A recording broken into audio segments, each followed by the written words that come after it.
सुरुवात प्रवचनाला करण्यापूर्वी जे आपलं मंगलाचरण करायचंच असतं ते आपण सुरुवातीला करूया. हात जोडा, सगळ्यांनी मनापासून भगवंताला आवाहन करा. वक्रतुंड महाकाय सूर्यकोटी समप्रभ निर्विघ्नं कुरु मे देव सर्वकार्येषु सर्वदा. या कुन्देन्दुतुषारहारधवला या शुभ्रवस्त्रावृता या वीणावरदण्डमण्डितकरा या श्वेतपद्मासना या ब्रह्माच्युतशङ्कर प्रभृतिभिः देवैः सदा वन्दिता. सा मां पातु सरस्वती भगवती निःशेषजाड्यापहा. मूकं करोति वाचालं पङ्गुं लङ्घयते गिरिं यत्कृपात्वमहं वन्दे परमानन्दमाधवं. कृष्णाय वासुदेवाय हरये परमात्मने प्रणतक्लेशनाशाय गोविन्दाय नमो नमः. गुरुर्ब्रह्मा गुरुर्विष्णु गुरुर्देवो महेश्वरा गुरुसाक्षात् परब्रह्म तस्मै श्री गुरवे नमः. विठ्ठल रखुमाई नमो नमः. पांडुरंग हरी पांडुरंग हरी पांडुरंग हरी. नमस्कार. आज माझ्या वाट्याला आलेला विषय आहे सरस्वती. गेला मला वाटतं नवरात्रीपासून हा जो उत्सव सुरू झालेला आहे, दररोज खूप सुंदर सुंदर असे विषय या ठिकाणी अनेक प्रवचनकारांनी मांडले आणि नेमका माझ्या वाट्याला आला हा सरस्वती, जो अत्यंत माझा प्रिय आणि आत्तापर्यंत या माझ्या प्रिय विषयावर कधी कीर्तन किंवा प्रवचन करण्याचा योग आला नाही आणि मनातून सहज म्हणून गेली, आई अगं तुझं कधीतरी गुणगान गाण्याची संधी दे. आणि दुसऱ्या दिवशी बाईंचा म्हणजे उमाताई तेंडुलकरांचा फोन आला की तुला प्रवचन करायचं आहे आणि सरस्वती या विषयावर करायचं आहे. इतका आनंद मनातून झाला सांगू. कारण इथे या संस्थेचं जेव्हापासून सुरू झाली तेव्हापासून जो काही ज्ञान यज्ञ यांनी सुरू केलेला आहे, दररोज कीर्तन होतात, प्रवचनं होतात आणि ह्या यज्ञाचं जे सामर्थ्य आहे त्यामुळे इथे जरी समोर आपल्याला गणपती दिसत असले, समोर आपल्याला विठ्ठल रखुमाई दिसत असली, इथे महादेवांचं शिवलिंग आपल्याला दिसत असलं, तरी इथल्या या प्रांगणामध्ये जर कोणी नाचत असेल, खेळत असेल तर ती आहे जगदंबा सरस्वती. कारण रोज तिच्या ज्ञानाचा उपापोह इथे घडत असतो आणि हा यज्ञ असा निरंतर अखंड आज कित्येक वर्ष चाललेला आहे. आणि गमतीचा भाग असा की या यज्ञाची परिपूर्णता म्हणजे पूर्णाहुतीच जर कोणामुळे होत असेल तर तुमच्यासारख्या भक्तांमुळे, साधकांमुळे ती होते. त्यामुळे सर्वप्रथम संस्थेचे आभार की त्यांनी मला ही संधी दिली आणि त्याच्यानंतर भगवंताचे आभार तर आहेतच, त्यांची कृपा आहे म्हणून आज मी इथे आहे आणि तुम्ही इथे आहात. कारण काय, बऱ्याचदा अनेकांना खूप इच्छा असते की असं आपण जावं, कीर्तन ऐकावं, पण काही ना काही अडचण येते, काही ना काही काम निघतं आणि येणं होत नाही. अनेक लोकांना कानावर खबर जाते असं असं उत्सव चाललेला आहे, पण आतून येण्याची इच्छा, हां ठीक आहे चाललं आहे त्यांचं चालू देत, आपल्याला काही त्याच्याशी घेणं देणं नाही. मग अशा वेळेला अजून तिसरा वर्ग जो असतो तो तुमच्यासारख्या साधकांचा की माझ्या कानावर गोष्ट आली आणि मला तिथे जायचंच आहे, मग कुठल्याही परिस्थितीत मला तिथे पोचायचं आहे. आणि असे लोक हे असतात भगवंताच्या कृपेचे अधिकार. आणि असे हे तुमच्यासारखे साधक लाभणं म्हणजे आमच्यासारख्या प्रवचनकारांचं, कीर्तनकारांचं भाग्य. म्हणून मनापासून तुमचे सगळ्यांचे आभार आणि मनापासून तुम्हा सगळ्यांना मी नतमस्तक होते, वंदन करते. कार्यक्रमाला सुरुवात करण्यापूर्वी म्हणजे आपल्या प्रवचनाला सुरुवात करण्यापूर्वी शक्यतो मी एक युक्ती साधते. म्हणजे युक्ती म्हणण्यापेक्षा आपण त्याला एक विधी म्हटलं तरी हरकत नाही. मानसिक संकल्प करायचा. आता तुम्ही इतक्या दुरून कोण कुठून कुठून आलेले असाल, आलेल्याचे काहीतरी फळ आपल्या पदरी पडलं पाहिजे की नाही. मग मनातल्या मनामध्ये जशी आपण मानसपूजा करतो की नाही, तसं 2 मिनटं सगळ्यांनी डोळे मिटा. हातामध्ये जणू काही आपण पाणी घेतलेलं आहे आणि त्या पाण्यामध्ये अक्षता टाकलेल्या आहेत आणि त्या भगवतीला, त्या भगवंताला आपण मानसिक संकल्प आपला सांगायचा आहे. डोळे मिटा. मी काय बोलायचं ते बोलते. हे आई जगत जननी, आई सरस्वती, भगवती, आज तुझ्या कृपेने आम्ही आज या ठिकाणी या प्रांगणामध्ये तुझ्या या प्रवचनाच्या अद्भुत अशा ज्ञानाच्या कार्यक्रमामध्ये आम्ही इथे हजर राहिलेले आहे. मुमुक्षूच्या वाटेवर तर तू आम्हाला आणलेलंच आहे, पण मोक्षाच्या वाटेपर्यंत घेऊन जाण्याचा यापुढचा आमचा सगळा मार्ग तू मोकळा करून दे आणि तशा संधी आमच्या आयुष्यामध्ये येऊ देत आणि त्या आत्मज्ञानापर्यंत, त्या मोक्षापर्यंत तू आम्हाला पोचव, हीच तुझ्या चरणी प्रार्थना. उदे गाय उदे. आता या संकल्पाने काय होतं की बघा, कोणतीही आपण पूजा करतो, पहिल्यांदा आपल्याला सांगतात संकल्प करा. संकल्प म्हटला की ती गोष्ट आपल्याला पूर्णत्वाला न्यावीच लागते. म्हणजे तुम्हाला कीर्तन किंवा प्रवचन सुटेपर्यंत, संपेपर्यंत इथून हलता येणार नाही. हा आमच्यासाठी असलेला एक फायदा. गंमत म्हणून सांगते, एकदा एका कीर्तनकारांनी अशीच आपली एक गोष्ट सांगितलेली होती. एका गावामध्ये 7 दिवसाचं कीर्तन लागलेलं होतं. आता या 7 दिवसाच्या कीर्तनामध्ये आता कलियुगाचा आपण विचार केला तर लोक उत्साही फार आहेत, पण हा उत्साह त्यांना शेवटपर्यंत टिकवता मात्र येत नाही आणि त्यांच्या उत्साहाचं रूपांतर अशा विकृत पद्धतीने आपल्याला पाहायला मिळतंय. मग तो कोणताही उत्सव असो, गणेशोत्सव असो, त्यानंतर आपल्या देवीचा नवरात्री सोहळा असो, आपल्याकडे विकृती फार प्रमाणामध्ये उत्सवांमध्ये बघायला मिळते. मग अशा वेळेला उत्सव साजरा करायचा म्हणून या गावकऱ्यांनी 7 दिवसाचा सप्ताह ठेवलेला होता. एका कीर्तनकारांना आमंत्रण दिलेलं होतं. 7 दिवस या कीर्तनकारांना तिथेच राहायचं होतं. कलियुगाचा प्रभाव इतका दारुण आहे, 75% लोक हे कलीचे गुलाम झालेले आहेत आणि जेमतेम 25% लोक हे भगवंताच्या मार्गावर चालण्याचा प्रयत्न करतात. मग अशा वेळेला या उत्साही मंडळींनी गावामध्ये सप्ताह तर आयोजित केला. आता कीर्तनाची वेळ म्हणजे शक्यतो रात्रीची, उशिराची. लोक मस्तपैकी जेवून बिवून यायचे. आता जेवण झाल्यावर आपल्याला काय माहीतच आहे, झोपा छान लागतात आणि ज्यांना गोळ्या घेऊन झोपा लागत नाही त्यांना कीर्तनात, प्रवचनात आलं की अगदी गाढ निद्रा त्यांना लागते. तर पहिल्या दिवसाचा उत्साह बरेच लोक आपले जमले होते, पण नंतर हळूहळू मग लोकांच्या झोपा अनावर व्हायच्या. अर्धे लोक उठून जायचे आणि अर्धे लोक तिथे झोपून जायचे. आता पंचायत, उद्या झोपणाऱ्यांना गावकरी हसणारे, अरे कीर्तनाला जातोच कशाला, झोपा काढायला. त्यामुळे मग शहाणे लोक काय करायचे, उठून आपले निघूनच जायचे. म्हणजे कीर्तन सुरू झालं, आपली तोंड दाखवली कीर्तनकारांना की मग निघून जायचं.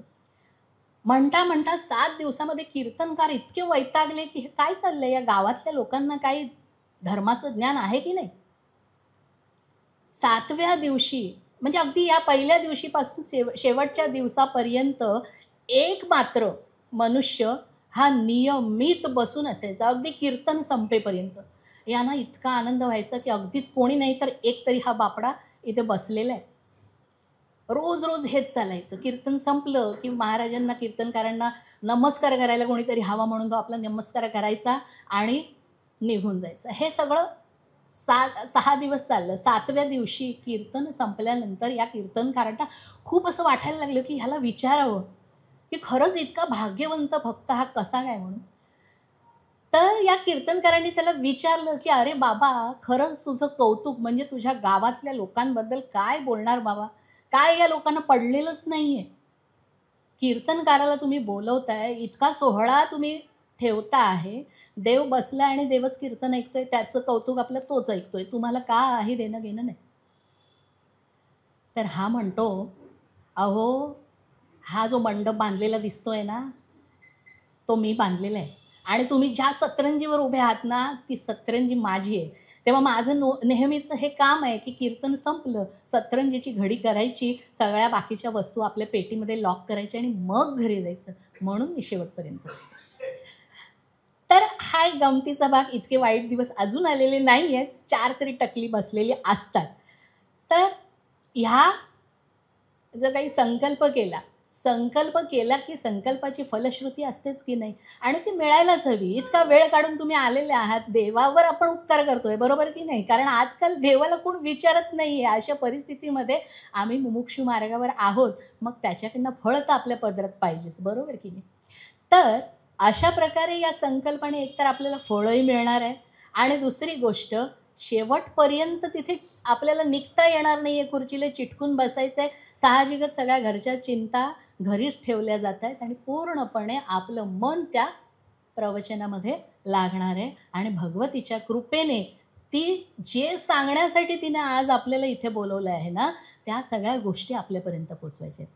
ऐकलेल्या गोष्टी एका कानाने, देवाने आम्हाला 2 कान दिलेले आहेत, म्हणून आम्ही बहुतेक लोक, मी सगळ्या तुमच्याबद्दल म्हणत नाही आहे, नाही तर उगीच असं म्हणाल बाई आम्हाला अशा एका कानातून लोक ऐकतात.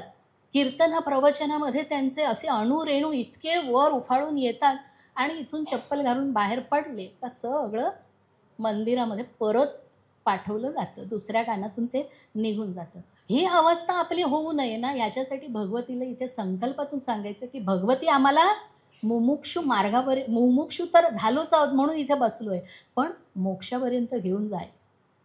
मग या मोक्षापर्यंत नेण्यासाठी करायचं आहे काय, तर आपल्याला मिळालेल्या ज्ञानाला आपण साठवायचं आहे, त्याचं मनन करायचं आहे, त्याचं चिंतन करायचं आहे, त्याचं निधिध्यासन करायचं आहे, आणि त्याचं आचरणसुद्धा करायचं आहे. ज्या वेळेला हे आचरण आपल्या नित्याच्या सवयीमध्ये येईल ना, त्यावेळेला खऱ्या अर्थाने आपला तो प्रवास तिथपर्यंत पोचायला सुरुवात होणार आहे. आता आपण आपल्या मूळ विषयाकडे जाऊया. आदिमाया आदि जगदंबा सरस्वती. थोडासा तिचा आपण गजर करूया तिचा, कारण सोहळा तिचा चालू आहे आणि तिचं नाम घेतलं नाही तर योग्य नाही. सगळ्यांनी माझ्या मागून म्हणा. उदो बोला उदो आदि मायेचा उदो हो, उदो बोला उदो महालक्ष्मीचा उदो हो, उदो बोला उदो महाकालीचा उदो हो, उदो बोला उदो महासरस्वतीचा उदो हो, उदो बोला उदो तुळजा भवानी आईचा उदो हो, उदो बोला उदो आई अंबाबाईचा उदो हो, उदो बोला उदो रेणुका मातेचा उदो हो, उदो बोला उदो सप्तशृंगीचा उदो हो, उदो बोला उदो दुर्गा देवीचा उदो हो, उदो बोला उदो मुंबा देवीचा उदो हो, उदो बोला उदो आई लक्ष्मीचा उदो हो, उदो बोला उदो रुक्मिणी मातेचा उदो हो. जगदंबा माता की जय. तर आई सरस्वती. आता सरस्वती म्हटलं की आपल्याला आपल्या डोळ्यासमोर येणारं चित्र कसं आहे? शुभ्र वस्त्र धारण केलेली आहे, कमलासनामध्ये विराजमान आहे, हातामध्ये एका वीणा आहे, दुसऱ्या हातामध्ये पुस्तक आहे, तिचं वाहन आहे मोर, आणि जिची ओळखच अशी आहे की जी विद्येची देवता आहे. आता सुरुवातीला आपण श्री गणेशाय नमः, मुलांना विद्यारंभे सुरुवात करताना श्री लिहायला शिकवतो. आता श्री म्हणजे भगवती, गणेशाय नमः. आता गणेशाला सुद्धा बुद्धीची देवता, विद्येची देवता का म्हटलेलं आहे? कारण विभागणी आहे कामांची. गणपती ही बुद्धीची देवता आहे, त्यामुळे आपल्याकडे असणारी जी आकलन शक्ती आहे, आपल्या एखादा विषय शाळेमध्ये बाई शिकवतात तर त्यावेळेला तो आपल्याला समजणं, ती बुद्धी देणारी शक्ती कोणती आहे तर आपला श्री गणेश आहे. मग ती गोष्ट समजल्यानंतर, त्याचं ज्ञान झाल्यानंतर, त्या ज्ञानाचं आपल्या ठिकाणी निधिध्यासन होऊन त्याचा वापर जेव्हा आपण करतो, म्हणजे थोडक्यात सांगायचं तर ज्या वेळेला आपण पेपर लिहायला जातो त्यावेळेला या ज्ञानाला जे आपण गणपतीच्या सहाय्याने धारण केलेलं आहे ते वितरित करण्याचं, पेपरवर उतरवण्याचं काम, ज्याला परफॉर्मन्स असं आपण म्हणतो, ते कोणाच्या शक्तीने होत असतं?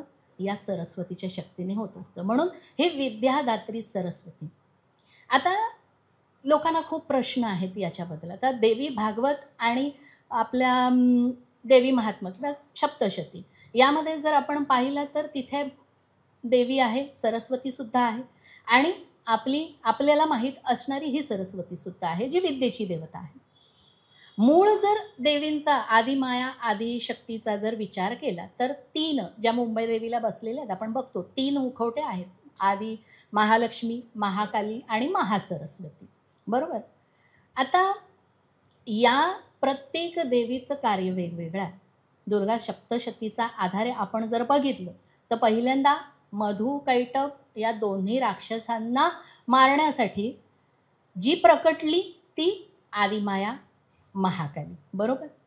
जिच्या वरप्रसादाने, जिच्या युक्तिकारणाने, जिने दिलेल्या ज्ञानामुळे विष्णू या दोन्ही राक्षसांना मारण्यामध्ये मारणं त्यांना शक्य झालं. दुसरा जो अवतार आहे तो आदिमाया आदिशक्तीचा महालक्ष्मीचा. बरोबर. मग आता हा महिषासूर नावाचा जो राक्षस आहे तो इतका उन्मत्त झालेला होता की सगळं हे त्रैलोक्य त्याने आपल्या ताब्यामध्ये घेतलेलं होतं आणि अशा या राक्षसाच्या त्रासाने देव, पृथ्वीलोक म्हणजे मृत्यूलोक, ऋषी मुनी सगळेच कंटाळलेले होते आणि सगळेजण कुठे गेलेले आहेत तर ब्रह्मा, विष्णू आणि महेश सगळी वर्णनं करून सांगितली. या तिघांनी असा या महिषासुराने असा उत्पात केलेला आहे, खूप उन्मत्त झालेले आहेत आणि अशा प्रकारे हाहाकार सगळीकडे माजवलेला आहे. आता त्यावेळेला ती सगळी वर्णनं ऐकल्यानंतर तिघांच्याही मनामध्ये इतका राग निर्माण झाला, तिघांच्याही भ्रुकुटीमधून एक शक्ती निर्माण झाली आणि या शक्तीने एक अद्भुत असं रूप धारण केलं. ती शक्ती म्हणजे ही दुर्गादेवी महालक्ष्मी. आणि मग महालक्ष्मीने या महिषासुराचा वध केला. आता तिसरी म्हणजे 5व्या अध्यायापासून हिचं चरित्र सुरू होतं दुर्गा सप्तशतीमध्ये किंवा देवी महात्म्यामध्ये, ते अगदी ग्रंथ संपेपर्यंत म्हणजे जवळजवळ 10 अध्याय आणि मग पुढचे मग आपल्यासाठी असलेले अनेक मार्ग सांगितलेले आहेत. तर इतका मोठा चरित्र विभाग जर कोणाचा असेल ना तर तो या महासरस्वतीचा आहे. शुंभ आणि निशुंभ दोन्ही राक्षस. म्हणजे फार मी काही विस्तृत सांगणार नाही कारण तुम्ही सगळे दुर्गा सप्तशतीचा पाठ करत असणार यात शंकाच नाही, सगळ्यांना या गोष्टी माहीत आहेत. पण सांगणं गरजेचं आहे याच्यासाठी की तिचा पराक्रम किती मोठा आहे. सगळ्यात जास्तीत जास्त राक्षसांचा जर कोणी वध केलेला असेल ना तर या महालक्ष्मीने केलेला आहे. शुंभ निशुंभ आता या सुद्धा म्हणजे राक्षस मुळातच अज्ञानाचं एक प्रतिबिंब किंवा अज्ञानाची मूर्तिमंत जर आकृती कोणती असेल तर ते राक्षस आहेत की खूप तपश्चर्या करतात पण तपश्चर्या केल्यानंतर प्राप्त झालेल्या ज्ञानानंतर त्यांच्याकडे उन्मत्तपणा हा येतोच येतो आणि हा उन्मत्तपणा आला की होत्याचं नव्हतं होऊन जातं. किती अहंकारी माणसं आपण असे बघितलेले आहेत, आपल्या पुराणांमध्ये खूप असा उल्लेख आपल्याला दिसतो. तर शुंभ निशुंभाने काय केलं, पाताळ आपल्या ताब्यात घेतलं आणि पुढे स्वर्ग लोकावर गाभा मिळवला. इंद्राला गादी खाली करायला लागली, वायूला आपल्या ताब्यात घेतलं, मग अग्नीला आपल्या ताब्यात घेतलं. म्हणता जितके देव आहेत त्या सगळ्यांचे अधिकार स्वतःकडे घेऊन बसले आणि मग सगळं जे चक्र, विश्वाचं चक्र जे व्यवस्थित चाललेलं होतं यांच्यामुळे बिघडलं.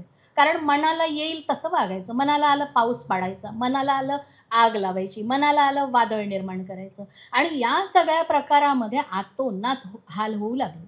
पृथ्वी लोकावर कधी अतिवर्षण होतंय, कधी दुष्काळच पडलाय, कधी सगळी जंगलच्या जंगलं आगीने भस्म झालेली आहेत. लोकांना फार त्रास व्हायला लागले, मनुष्य लोक त्रासले. ऋषीमुनींचे यज्ञ यांच्यामुळे अचानक यज्ञ चालू असताना पाऊस पडायचा, यज्ञ बंद झाला. तर अशा प्रकारे सगळे देव कंटाळलेले होते, त्यांना त्राहिमाम अशी वेळ आलेली होती. आता करायचं काय? यांच्या लक्षात आलं की 2 वेळेला देवी आली होती, प्रकट झाली होती. तिने आपल्याला सांगितलं होतं की जेव्हा जेव्हा म्हणून तुम्ही मला पुकाराल त्यावेळी मी तिथे हजर होणार. आता यांनी देवीचा धावा केला आणि त्यावेळेला म्हणजे सगळे देव हिमालयाच्या पायथ्याशी आलेले आहेत आणि त्यावेळेला आमची जगन्माता आई भगवती पार्वती त्या ठिकाणी स्नानासाठी खाली गंगेमध्ये येते आणि त्यावेळेला तिने पाहिलं की सगळेजण हे जमलेले आहेत आणि ते आराधना करतायत. त्याने विचारलं कशासाठी म्हणून तुम्ही आराधना करताय? तर त्याच वेळेला तिच्या प्रश्नाबरोबर तिच्या शरीरातून एक तेज बाहेर पडलं आणि ते साकारलं, ती म्हणजे ही महासरस्वती. आणि हे तेज बाहेर पडल्यानंतर आईचा जो वर्ण आहे, पार्वतीचा वर्ण आहे, तो अगदी सावळा, काळा सावळा पडला. म्हणून मग आईला कालिका हे नाव प्राप्त झालं. आता ही तेज मूर्ती जी बाहेर पडली महासरस्वती, ती म्हणाली ती माझी आराधना करतायत. शुंभ निशुंभ असा हा दैत्य, असे हे दैत्य दोघे भाऊ खूप माजलेले आहेत, त्यांचा मला निपात करायचा आहे, त्यासाठी मी इथे प्रकट झालेले आहे. आणि त्याच्यानंतर सगळ्यांनी त्या देवीची स्तुती केली. आपलं जे काही गाऱ्हाणं होतं ते तिच्यासमोर मांडलं. ती म्हणाली चिंता करू नका. सगळे देव निघून गेले आणि आता देवी त्या हिमालयामध्ये फिरत आहे. ती फिरत असताना त्या ठिकाणी या शुंभ निशुंभाचे 2 मंत्री आहेत, चंड आणि मुंड. हे दोघे त्या ठिकाणी त्यांनी पाहिलं. इतकं तेजस्वी रूप, इतकी सुंदरा, पाहिल्याबरोबर यांच्या मनात भरली. म्हणे काय सुंदर स्त्री, त्रैलोक्यामध्ये अशी सुंदर स्त्री नाही आहे आणि अशी सुंदर स्त्री आपल्या राजांच्याकडे हे रत्न असलं पाहिजे. त्यांनी लगेच ही बातमी कळवली की अशी अशी सुंदर स्त्री या ठिकाणी हिमालयामध्ये फिरताना आम्ही पाहिली, की महाराज तुमच्याचकडे हे रत्न असलं पाहिजे असं आम्हाला मनोमन वाटतंय. आता त्यांनी केलेल्या वर्णनानंतर हे इतके भारावून गेले की पाहिजेच आपल्याला, ही स्त्री आपल्याचकडे आली पाहिजे. आणि त्यावेळेला त्यांनी आपला सुग्रीव नावाचा दूत पाठवला की तिला सांग असं असं की आम्ही तिच्याशी लग्न करू इच्छितो. आता हा सुग्रीव त्या ठिकाणी आला. सुग्रीवाने सगळं सांगितलं. आई हसली, म्हणे हो मी तर त्यांचा पराक्रम जाणूनच आहे, मला खूप आनंद होईल, पण अहो मी अज्ञानपणे एक प्रतिज्ञा केली की जो कोणी माझ्याशी युद्ध करून मला जिंकेल त्याच्याशीच मी विवाह करेन, त्यामुळे मला माझी ही प्रतिज्ञा पूर्ण करायला लागणार. आता सुग्रीव दूत निरोप घेऊन आला. हा निरोप ऐकल्यानंतर या ठिकाणी या शुंभ निशुंभाला फार अपमानित झाल्यासाठी आमच्याशी युद्ध करणार, एक स्त्री आमच्याशी युद्ध करणार. कारण यांनी जेव्हा तपश्चर्या केलेली होती ना, त्यावेळेला तपश्चर्या केल्यानंतर वरदानच असं मागितलेलं होतं की हे स्वतःला काय समजतंय, स्त्री अबला आहे, त्या अबलेच्या हातून ती आपल्याला मारू शकणार आहे का? मग आम्हाला पहिलं तर मागितलं आम्हाला मृत्यूच नको, पण हे शक्य आहे का? देवाने सांगितलं हे शक्य नाही. मग मरण आलं तर एखाद्या स्त्रीच्या, हे कधी शक्य होणार नाही, म्हणून ते आपलं वरदान मागून घेतलं. म्हणे ठीक आहे तथास्तु. आता शुंभ निशुंभांकडे सुग्रीवाचा हा निरोप गेल्यानंतर मात्र राग अगदी पारावर वर चढलेला आहे, पारा अगदी. आणि आता पाठवलेला आहे धूम्रलोचनाला. तिला सरळ आमचा निरोप दे, आमच्याबरोबर युद्ध करून तू हरणारच आहेस आणि आमचे एवढे मंत्रीगण इतके शूरवीर आहेत की आम्हाला तिथे जाण्याची गरजच नाही.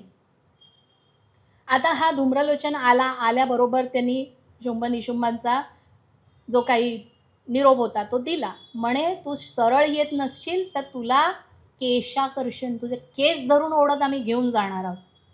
आता हे बोलल्याबरोबर आईचा पारा चढला आणि मग तुंबळ युद्धाला सुरुवात झाली.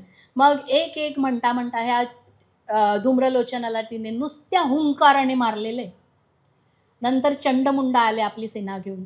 त्या चंडमुंडांना मारलं म्हणून चंडिका नाव तिला प्राप्त झालेले. त्याच्यानंतर मग रक्तबीज आला. असे अनेक राक्षस आपापली सैन्य घेऊन या शुंभ निशुंभांनी पाठवलेली आहेत आणि एकेका राक्षसाचा वध आईने केलेला आहे. रक्तबीज एका थेंबापासून अनेक त्याच्यासारखे राक्षस निर्माण होणार. आता हे बघितल्यानंतर आईने आपल्या शरीरातून एक उग्र शक्ती बाहेर काढली, जिचं नाव काली. देवीच्या मदतीसाठी अनेक मातृका आहेत, 64 योगिनी आहेत. त्याचबरोबर इतर देवदेवतांच्या शक्तीसुद्धा आईच्या मदतीसाठी आल्या. महेशांनी माहेश्वरीला बैलावरून पाठवलेलं आहे. ब्रह्मिणी आली, सावित्री आली, त्याच्यानंतर वाराही आली, वैष्णवी आली. सगळ्या जणी आल्या आणि एक तुंबळ युद्ध या ठिकाणी जुंपलेलं आहे. म्हणता म्हणता या सगळ्या राक्षसांना मारलं गेलं. रक्तबीजाचा एकही थेंब खाली पाडू द्यायचा नाही अशी आज्ञा कालीला दिली आणि काली हातामध्ये ते पात्र घेऊनच रक्तबीजाचा रक्ताचा थेंब पडला ही लगेच प्राशन करून टाकायची. आणि अशा प्रकारे सगळ्या शक्ती तिच्यावर तुटून पडल्या, त्या रक्तबीजावर तुटून पडल्या आणि म्हणता म्हणता रक्तबीजाच्या शरीरातलं सगळं रक्त या कालीने पिऊन टाकलं. रक्त संपल्यानंतर हा खाली कोसळला आणि अशा प्रकारे रक्तबीजाचा खेळ संपला. आता मात्र शुंभ निशुंभ म्हणाले की आता आपल्याला निघावंच लागेल आणि स्वतः शुंभ निशुंभ त्या ठिकाणी सेना घेऊन आलेले आहेत. आई बरोबर त्यांनी तुंबळ युद्ध केलेलं आहे. शुंभ पडला. आता शुंभ पडल्यानंतर निशुंभाला वाटलं की ही एका वेळेला अनेक शक्तींना घेऊन या ठिकाणी अनेक तिच्या ज्या काही मातृका आहेत, त्यानंतर तिच्या ज्या योगिनी आहेत, इतर शक्ती आहेत, या सगळ्या एकत्र आपल्यावर धावून येत आहेत. त्याने आव्हान केलं, मी इथे एकटा आहे ना, चल तू एकटी, तू इतक्या जणींना घेऊन लढतेस ना, एकटी माझ्याशी हिंमत असेल तर युद्ध करून दाखव. आता आई हसायला लागली, अरे वेड्या, ह्या सगळ्या माझ्यातून निघालेल्या शक्ती आहेत, पण तुझी जर इच्छाच आहे तर बघ कमाल. सगळ्या शक्ती पुन्हा आईच्या शरीरामध्ये लुप्त झाल्या आणि मग यांचं युद्ध आकाशामध्ये सुरू झालं. तुंबळ युद्ध झाला. आईने अनेक बाण मारलेले आहेत निशुंभाला. त्याच्यानंतर अक्षरशः खड्डग हाती घेतलं आणि तलवारीने त्याचं मस्तक छेदलं आणि शेवट केला. अशा प्रकारे शुंभ आणि निशुंभ दोघांचाही त्या ठिकाणी अंत झाला. सगळ्या देवांना आनंद झाला, सगळ्या ऋषीमुनींना आनंद झाला, सगळ्या पृथ्वीवरील मृत्यूलोकातील सगळ्यांना आनंद झाला. सगळेजण आईचा जय जयकार करायला लागले. उदे गांबे उदे आई, उदे गांबे उदे. तर असा हा महासरस्वतीचा अवतार. आता थोडासा प्रश्न असा, बरेच आपल्याकडे धर्मद्वेष्ट्या लोकांची काही कमी नाही. अनेक लोक म्हणजे इतर जाती धर्माचे असतील आणि जर आपल्या सनातन धर्माबद्दल काहीतरी अद्वा तद्वा बोलतील तर आपण एखाद वेळेस त्यांना क्षमासुद्धा करू. पण ज्या वेळेला आपलेच लोक आपल्याच देवी देवतांवर लांछन लावतात ना, त्यावेळेला खूप वाईट वाटतं. असेच लोक बऱ्याचदा असा प्रश्न विचारतात की ही सरस्वती ब्रह्मदेवांची मुलगी ना, आणि त्या ब्रह्मदेवांनी मुलीसोबतच लग्न केलं, हे काय प्रकरण आहे हे? आणि मग तुम्हाला आपल्या त्या सोशल मीडियावर इतक्या घाणेरड्या पद्धतीने विकृत लोकांनी बनवलेल्या अनेक गोष्टी ऐकायला मिळतात. फार वाईट वाटतं. वाईट म्हणण्यापेक्षा या लोकांची कीव येते की अज्ञानाने इतके हे अधःपातीत असणारे लोक आहेत की यांच्या ठाई जरासुद्धा निरक्षीर विवेक तर दूरच, साधी विवेकी बुद्धीसुद्धा नाही. मग अशा वेळेला आमचे तत्त्वज्ञानी लोक जे खूप सुंदर त्या प्रकारे अभ्यास करतात, अशा एक तत्त्ववेत्त्याने अशी मांडणी करून दाखवली की आपल्याकडची जी पुराणं आहेत, उपनिषदं आहेत, ही काय सांगतात आपल्याला. जसं आपण लहानपणी बघा पंचतंत्रातल्या गोष्टी ऐकतो. आता कावळा चिमणीचं घरटं, कावळा म्हणतो दार उघड दार उघड, चिमणी म्हणते थांब मी माझ्या बाळाला अमुक करते तमुक करते. कासवा आणि सस्याची शर्यत, ह्या गोष्टी कधी झाल्यात का हो? झाल्या असतील का? माणसाखेरीज इतर कुठलाही प्राणी नाही आहे शर्यत करणारा, बरोबर ना? तर अशा या गोष्टी कोणासाठी असतात? तर आपल्या लहानग्या मुलांना थोड्याशा गमती वाटल्या पाहिजेत आणि त्याच्यामधला जो काही तात्पर्य आहे ते त्यांच्यापर्यंत, तो जो विचार आहे, जो संस्कार आहे, त्या मुलांपर्यंत पोचवायचा, म्हणून या अशा पंचतंत्रातल्या गोष्टी. आता आमचं हे भावविश्व आहे. आमच्याही भावविश्वामध्ये आम्हाला सुद्धा अशा काहीतरी पटणाऱ्या गोष्टी सांगितल्या तरच आम्हाला त्या पटतील ना. म्हणून मग पुराणामधले, वेदांमधलं जे ज्ञान आहे ते आमच्या व्यास महर्षींनी काय केलं, सोपं करून आम्हाला सांगण्यासाठी या पुराणांमध्ये काय केलेल्या आहेत, खूप गोष्टी रचल्या. मग ही पुराणं, ही उपनिषद का वाचायची? तर त्याच्यामधून आपल्याला ज्या कथा मिळतात, मग त्या कथांमधून आपल्याला आपल्या जीवनामध्ये कसं वागायला पाहिजे, काय करायला हवं, धर्म कशाला म्हणतात, नीती कशाला म्हणतात, कशा प्रकारे आपल्याला आपला धर्म सांभाळायचा आहे, या सगळ्याचं ज्ञान आपल्याला होतं. मग अशा या धर्मग्रंथांमधून, अशा या पुराणांमधून आपल्याला मोठ्या लोकांना एक संस्कार दिला जातो, एक विचार दिला जातो आणि त्याच्यामधून आपल्याला तात्पर्य मिळत असतं. म्हणून जन्माला यायचं आणि निदान 10 ग्रंथ तरी वाचायचेच. ज्याला आपण म्हणतो एक वैदिक प्रस्थानत्रयी, दुसरी आहे पौराणिक प्रस्थानत्रयी आणि तिसरी आहे संतांची प्रस्थानत्रयी. मग आता वैदिक प्रस्थानत्रयीमध्ये काय येतं तर ब्रह्मसूत्र येतात, त्याच्यानंतर उपनिषद येतात आणि भगवद्गीता येते. दुसरी आहे आध्यात्मिक पौराणिक प्रस्थानत्रयी, त्यामध्ये आपलं रामायण आहे, महाभारत आहे, त्यानंतर भागवत आहे, श्रीमद भागवत आहे आणि तिसरी संतांची. आता महाराष्ट्रामध्ये संतांची जी काही प्रस्थानत्रयी आहे, उत्तर प्रदेशामध्ये तिथल्या संतांची प्रस्थानत्रयी आहे. म्हणजे जसे तुलसीदास आहेत, सूरदास आहेत, कबीर महाराज आहेत, त्यांची प्रस्थानत्रयी वेगळी. आपल्या महाराष्ट्रामधल्या लोकांची प्रस्थानत्रयी कोणती आहे तर आपली भावार्थ दीपिका म्हणजे ज्ञानेश्वरांची ज्ञानेश्वरी, त्यानंतर आपल्या एकनाथ महाराजांचं एकनाथी भागवत आहे, त्यानंतर दासबोध आहे आमच्या रामदासांचा आणि आमच्या तुकारामांची अभंग गाथा. त्यामुळे जन्माला यावं आणि किमान इतकं तरी वाचावं, इतका तरी अभ्यास करावा. आपलं आयुष्य जर 100 वर्ष जरी आपण एक गृहीत धरलं की आम्ही 100 वर्ष जगू, त्या भगवंताची कृपा झाली, तर 100 वर्षामध्ये आम्हाला 10 ग्रंथांचा अभ्यास करणं फार कठीण आहे का? पण लोक एवढं सोडून बाकी सगळं वाचतात. हे आमचं दुर्दैव असो. तर अशा या ग्रंथांमधून काय होत असतं, आपल्याला या सगळ्या गोष्टींमधून आपल्याला एक विचार दिला जातो. धर्म काय आहे, नीती काय आहे, हे सगळं सांगितलं जातं. मग याच्यासाठी या धर्मग्रंथांचा अभ्यास होणं गरजेचं आहे. तर अशा या तत्त्वज्ञानी लोकांनी या धर्मग्रंथांचा अभ्यास केला आणि अभ्यास केल्यानंतर त्यांना असं जाणवलं की ही जेव्हा ह्या सृष्टीची रचना झाली, रचना करण्याचं काम हे कोणाकडे दिलं गेलं भगवंतांनी? ब्रह्मदेवांकडे दिले. आता ब्रह्मदेवांना सांगितलं सृष्टीची रचना कर. हा म्हणणार मला बाबा काही माहीत नाही, कशी करू? मग भगवंतांनी त्यांना वेद सांगितले की वेदांमध्ये त्याचं वर्णन आहे, अशी अशी तू रचना कर. बरं ठीक आहे, आता ब्रह्मदेवांना ज्ञान झालं अशा प्रकारे सृष्टीची रचना करायची आहे. आता सृष्टीची रचना केल्यानंतर त्यामध्ये जे कोणी अवतीर्ण होणार आहेत, म्हणजे प्राणी आहेत, पशु आहेत, आपण माणसं आहोत, अनेक विविध योनी आहेत, त्यांनासुद्धा माहीत असलं पाहिजे ना की आपण आल्यानंतर आपल्याला काय करायचं, बरोबर की नाही? मग याच्यासाठी पहिल्यांदा आता तुम्हाला एखादं काम दिलं की आज तुम्हाला हा पदार्थ बनवायचा आहे. आता तुम्हाला येत असेल तर हरकत नाही, पण पहिल्यांदा तुम्ही विचारणार याची रेसिपी काय आहे, कसा बनवायचा हा पदार्थ. मग तुम्हाला त्याचं ज्ञान दिलं जातं की हा असा पदार्थ बनवा. म्हणजे पहिल्यांदा आपल्याला कशाची आवश्यकता आहे? एखादं प्रोजेक्टचं काम एखाद्या पुरुष वर्गाकडे आलं, हा प्रोजेक्ट तुम्हाला करायचं आहे. मग हा प्रोजेक्ट कसा करायचा त्याचं पूर्ण त्या पेपरवर्क आपण सुरुवातीला करून घेतो, बरोबर की नाही?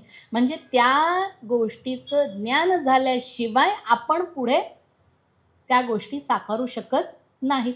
हेच ब्रह्मदेवांच्या बाबतीत झालं की त्यांना कळलं सृष्टी कशी निर्माण करायची आहे, पण सृष्टी निर्माण केल्यानंतर जे साकारणार आहे त्या सृष्टीला काय करायचं आहे हे तर त्यांना माहीत असलं पाहिजे.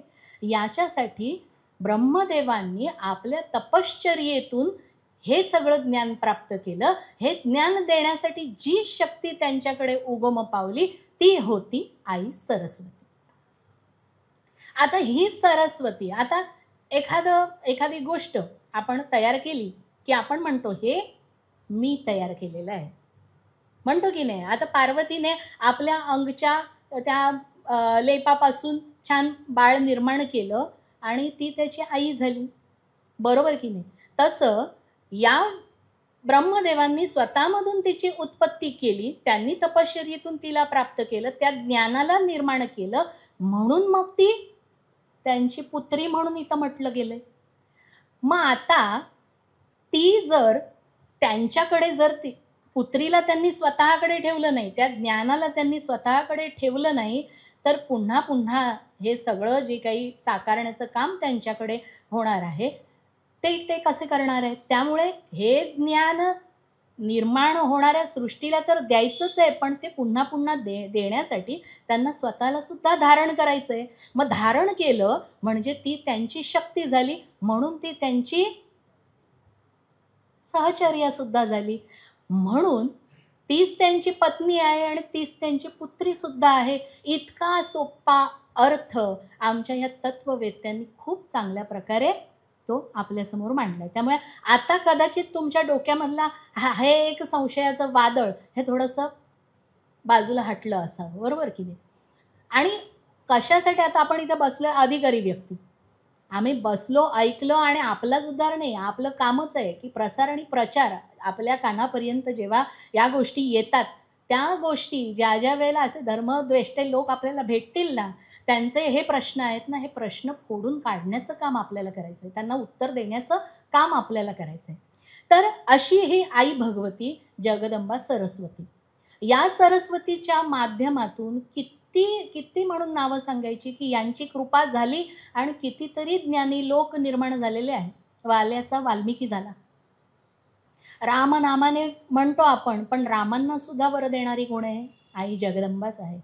एकदा काय झालं, अशा त्रिलोकातील त्रिदेवांना खूप गर्व झाला की आम्ही शेवटी थोडंसं असं होतं की नाही, पुरुषप्रधान संस्कृती थोडीशी देवांकडूनच आलेली आहे. कुठेतरी असं वाटायला लागतं की आम्हीच सगळं करत असतो. या त्रिदेवांना पण गर्व झाला की आम्हाला स्त्रियांची म्हणजे आमच्या भार्यांची काही आवश्यकता नाही, आम्ही कामं आमची आमची करू शकतो. आई जगदंबेपर्यंत ही गोष्ट गेली. आता नारद मुनी वडिलांशी बोलले, बाबा असं कसं काय तुम्ही म्हणता, म्हणजे ब्रह्मदेवांशी. तर म्हणे, अरे त्यात काय, ती तिची तिची कामं करते, मी माझी माझी कामं करतो.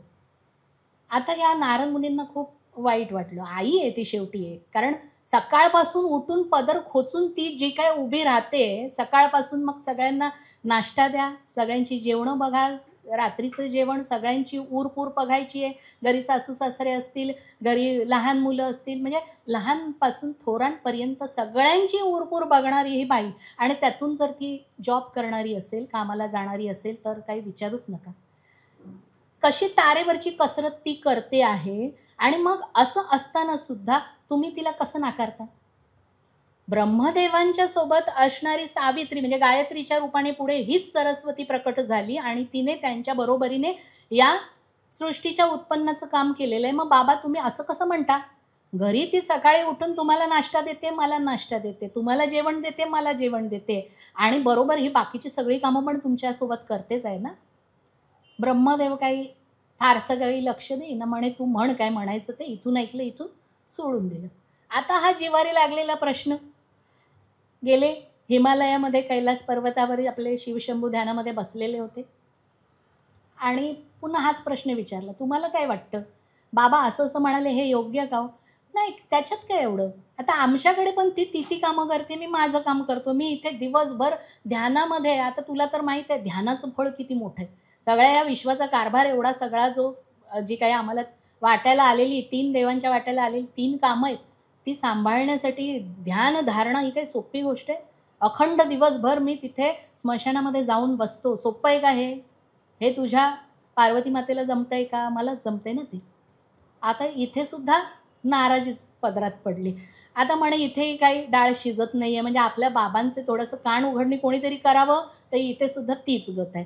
गेले तिसरी वैकुंठामध्ये. वैकुंठामध्ये मस्तपैकी आपले शेषशय्येवर पौडलेले आमचे नारायण आहेत. ध्यानामध्ये छान बसलेले आहेत आणि त्यांचे चरण दावत बसलेली आमची बिचारी महालक्ष्मी माता आहे. येऊन आपले हे त्यांच्या कानाजवळच बसले आणि घडलेला सगळा प्रकार सांगितला. म्हणे असं असं झालं. विष्णू भगवंत हसले. अरे म्हणता, अरे तुला आता काय वेगळं सांगायचं बाळा, बघ जरा ती कुठे बसली आहे, माझ्या चरणांकडेच बसली आहे ना. आत्ता मात्र यांचं डोकंच फिरलं. म्हणे आता काही थांबायचं नाही, आता आपल्याला आपलं काम करावंच लागणार. यांनी या तिघींनाही एकत्र घेतलं आणि तिघींच्याही कानामध्ये जो काही मंत्र द्यायचा आहे तो दिला. म्हणे असं आहे का, ठीक आहे बघूया. तिघीही एकत्र म्हणे वनामध्ये निघून गेल्या की आता आपण काही करायचं नाही. तिघीही गुप्त झाल्यात, वनामध्ये निघून गेलेल्या आहेत. आता सकाळपासूनच बोंब. हातात चहा मिळतो, सकाळी आयता नाश्ता मिळतो, हे सगळंच बंद झालं ना. जरी देव असले तरी आपल्यासारख्या त्यांच्याही सगळ्या काहीतरी असतीलच की नाही गरजा. म्हणता म्हणता म्हणता 1 दिवस गेला, 2 दिवस गेले, बरेच दिवस झाले या तिघींचा पत्ताच नाही. आणि परिणाम असा झाला की हे तिघही कृश होत गेले. खाणं नाही, धड वेळेवर पिणं नाही, सगळं जो काही कामाच्या इतर त्यांची जी काही कार्य दिलेली आहेत, सोबतीने काम करणाऱ्या या पत्नी आहेत, त्यांचा हातभार नाही आहे. एकट्याने किती करायचं? जी दमछाक झाली विचारू नका. म्हणता म्हणता शरीराने कृश तर झाले, चेहऱ्यावरचं सगळं तेज निघून गेलं आणि निस्तेज होऊन तिघंही आपापल्या घरी पडलेले आहे. आणि तेव्हा आमचे नारद मुनी नारायण नारायण करत करत या सगळ्यांना भेटायला गेले आणि ते आल्याबरोबरच या सगळ्यांना काही सांगायचीही गरज लागली नाही. बाळा नारदा, काम केलंस, आता पुढचं काम कर, आम्ही क्षमा मागतो, या तिघींना घेऊन ये. तर म्हणे त्या येणार नाही, तुम्हालाच जावं लागणार आहे. आणि मग तिघांनाही घेऊन त्या वनामध्ये ते आमचे नारद मुनी गेलेले आहेत. आणि त्याच्यानंतर या तिघींची क्षमा मागितली, तेव्हा यांनी मान्य केलेलं आहे की जी काही शक्ती आहे ना, ती शक्ती तुमच्याचमुळे. शिवसुद्धा शव होतो जेव्हा चैतन्य शक्ती असणारी भगवती त्यांच्यामधून बाजूला होते. म्हणून शक्तीशिवाय काहीच होणं शक्य नाही. आता आज आपण इथं बसलोय, मी बोलते, वाणीवर असणारी जी शक्ती आहे ती जगदंबेची शक्ती आहे. आमच्या डोळ्यांनी आपण बघतो आहे, ही बघण्याची शक्ती आहे ती ही जगदंबा आहे. आम्हाला कान आहेत. एका माणसाला असेच कान होते. त्याला विचारलं, का रे कीर्तनाला चाललायस? तो म्हणाला, नाही, कीर्तनाला जातो. म्हणजे काय, कानपूर लाईनमध्ये काहीतरी गडबड आहे, बरोबर की नाही? मग आपल्याला व्यवस्थित ऐकू येतंय, ही भगवतीची कृपा आहे, बरोबर की नाही? मग हे जे आपल्याला ही देणारी, ह्या सगळ्या पंचेंद्रियांना शक्ती देते, ती आई जगन्माता आहे. शक्ती आहे, कानात शक्ती आहे, डोळ्यात शक्ती आहे, मुखात शक्ती आहे, अंगामध्ये शक्ती आहे, म्हणून आपण चालतोय, हिंडतोय, फिरतोय. ही शक्ती जेव्हा बाजूला होते ना, त्यावेळेला आपण सुद्धा शव होऊन जातो. ही शक्ती निघते, त्यावेळेला मी करणारा हा देह काय झालेला असतो, खाली पडलेला असतो. आता सरस्वती या शक्तीमध्ये प्रधान कशी बघा. आम्हाला डोळ्यांनी दिसतंय, आम्हाला कानांनी ऐकू येतंय, पण डोळ्यांनी दिसतंय ते काय दिसतंय याचं ज्ञान जी देते ना, ती सरस्वती आहे. म्हणून सरस्वतीचं आपल्याशी संपर्क हा आपल्या जन्मापासूनच सुरू होतो. मूल जन्माला आलं, किती प्रश्न विचारत असतं बघा. बोलायला लागलं की आई म्हणते, बाबा आता गप्प बस. म्हणून आमच्या आयांनी आता सोप्पा मार्ग शोधून काढलाय. मोबाईल द्यायचा, पोरगं गप्प. टी व्ही लावून द्यायचा, कार्टून बघत बघत मूल गप्प. पूर्वी मुलं प्रश्न विचारायची, इतके प्रश्न विचारायची. कशासाठी? त्यांच्यामध्ये जी येणारे हे जे प्रश्न पडायचे ना, हे प्रश्न कोणामुळे यायचे, तर या सरस्वतीमुळे. ज्ञान मिळवायचं असायचं. तर अशी ही सरस्वती आपल्याला ज्ञान देण्याचं काम करते. डोळ्यांनी दिसतंय, पण बाबा हा विठ्ठल आहे, ही रखुमाई आहे, हा देव आहे, तो दानव आहे, हे ओळखण्याचं जी काही कृपा आहे, जे काही ज्ञान आहे, ते कोणामुळे येतं, तर सरस्वतीमुळे येतं. आज आपली दुरावस्था आपल्याकडे अशी आहे ना, की आपण बघा, जास्त तुम्हाला बघायला मिळेल, सगळे जास्तीत जास्त पूजा कोणाची करतात? लक्ष्मीची. अगदी बरोबर, टाळ्या वाजवा यांच्यासाठी. कारण लक्ष्मी सगळ्यांना हवी आहे. आजच्या भौतिक जीवनामध्ये आम्हाला लक्ष्मीचीच आराधना करायची आहे. बाकी सगळ्या देवांनी बाजूला बसा. मूल शाळेत जातंय तोपर्यंत पाठीवर लक्ष्मीचा ते चित्र काढतोय, मूर्ती काढतोय आणि तिची आराधना करतोय. शाळेमध्ये आम्हाला फक्त सरस्वतीची मूर्ती दिसते. कुठेतरी आमच्यासारख्या कीर्तन प्रवचनकारांच्या घरी सरस्वतीची मूर्ती असते. नाहीतर आम्हाला सरस्वतीची ती वसंत पंचमी आम्हाला काही माहीत नाही. हा वसंत पंचमीचा जो दिवस आहे ना, तो आईचा, या सरस्वतीच्या जन्माचा दिवस आहे. आता ब्रह्मदेव जेव्हा त्यांनी सृष्टीची निर्मिती करायचा विचार केला, ज्ञान झालेलं होतं की वेदांमधून कळलेलं होतं अशी अशी सृष्टी निर्माण करायची. पण त्यांच्या असं लक्षात आलं की ही सृष्टी निर्माण करण्यासाठी काहीतरी नाद हवाय, काहीतरी शब्द हवाय. आणि मग आपल्याला माहीतच आहे, सगळ्या विश्वाने आज मान्य केलेलं आहे की तिथे या विश्वामध्ये एक नाद ब्रह्म सातत्याने चालत असतो. ओम ओम ओम, ही नादशक्ती आहे. आणि या नादशक्तीतूनच पुढे हे विश्व निर्माण करता येईल. याच्यासाठी त्यांनी काय काय विचार केला की कुठून तरी आपल्याला शब्द ब्रह्म निर्माण करणं आवश्यक आहे. आपण म्हणतो की ही सरस्वती कुठे विराजमान असते? आपल्या जिभेवर विराजमान असते. म्हणून शुभ बोलावं, मंगल बोलावं, काही वाईट शिवीगाळ करू नये, कुणाचं वाईट होऊ दे असा विचारही मनात आणू नये. तर अशी ही सरस्वती आपल्या वाणीवर विराजमान होते आणि या वाणीतूनच ती प्रकट होत असते. म्हणून बघा, काही लोक मनाने किती चांगली असू दे पण तोंड उघडलं की नाला. तुमचं मन सुंदर असून उपयोग काय आहे? तुमच्या वाणीतून ती प्रकट होणारी जगदंबा पुढचं सगळं वातावरण निर्माण करत असते. याच्यासाठी जगदंबेची आराधना, यासाठी माता सरस्वतीची आराधना आहे. एक अश्वलायन म्हणून एक ऋषी होऊन गेले. या ऋषींनी एक सुंदर असं काव्य लिहिलेलं आहे. उपनिषदच म्हटलं, सरस्वती रहस्य उपनिषद असं त्या उपनिषदाचं नाव. यामध्ये त्यांनी जे काही श्लोक लिहिले, पहिला श्लोक पहिल्याच ओळीबद्दलच इतकं वारंवार बोलण्यासारखं आहे, थोडक्यात सांगते. ऐं अंबितमे, ऐं अंबितमे नदीतमे देवितमे सरस्वती, अप्रशस्ता इव स्मसी प्रशस्मी अंब नमस्कृती. आता ऐं हे वाघबीज आहे, आपल्याला माहीत आहे.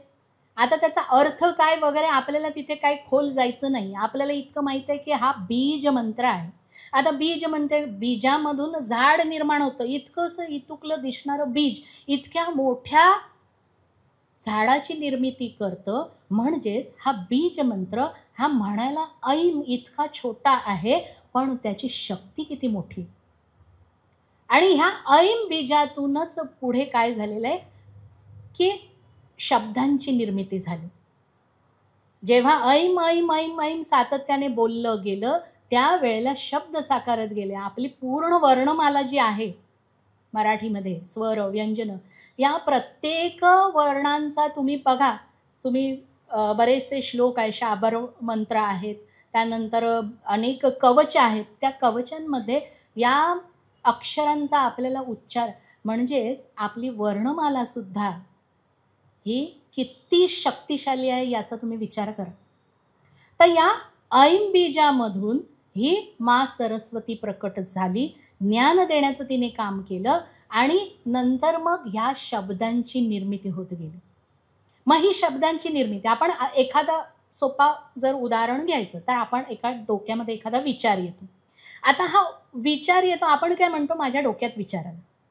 पण विचाराची निर्मिती ही डोक्यात होत नाही. ती कुठून होते? आपल्या मूलाधार चक्रातून. आपण बसतो, आपल्या गुदद्वाराच्या वर असणारं हे मूलाधार चक्र असतं. या चक्रामधून त्या विचाराची निर्मिती होते. म्हणून मूलाधार चक्र बिघडलंय, त्याचं सगळंच बिघडलेलं असतं. मूलाधार चक्रामधून हा विचार पुढे येतो, तो पुढे मणिपूर चक्रामध्ये येतो, नाभी केंद्रामध्ये.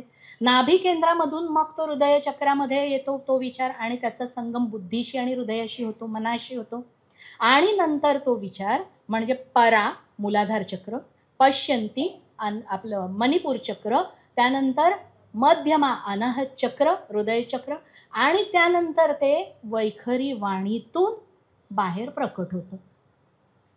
तेव्हा ब्रह्मदेवांना कळलं की नुसतं मूकपणे आपण म्हणतो मंत्र आतल्यात आतल्यात आतल्यात म्हणायला पाहिजे. सुरुवात तुम्हाला वैखरीनेच करायला सांगितली जाते. वैखरीनंतर हळूहळू तुम्ही मध्यमाकडे जा. म्हणजे फक्त ओठ हलतायत पण आवाज बाहेर येत. वैखरी म्हणजे मोठ्याने जप करतो. मध्यमा म्हणजे ओठ हलतायत पण शब्द बाहेर येत नाही. नंतर मनातून जप, आणि नंतर मग तो पराशक्तीच्या परे जाणारा जप.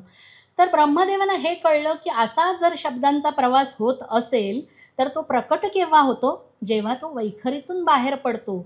म्हणजेच नादब्रह्म निर्माण होणं गरजेचं आहे, म्हणजेच सरस्वती असणं गरजेचं आहे.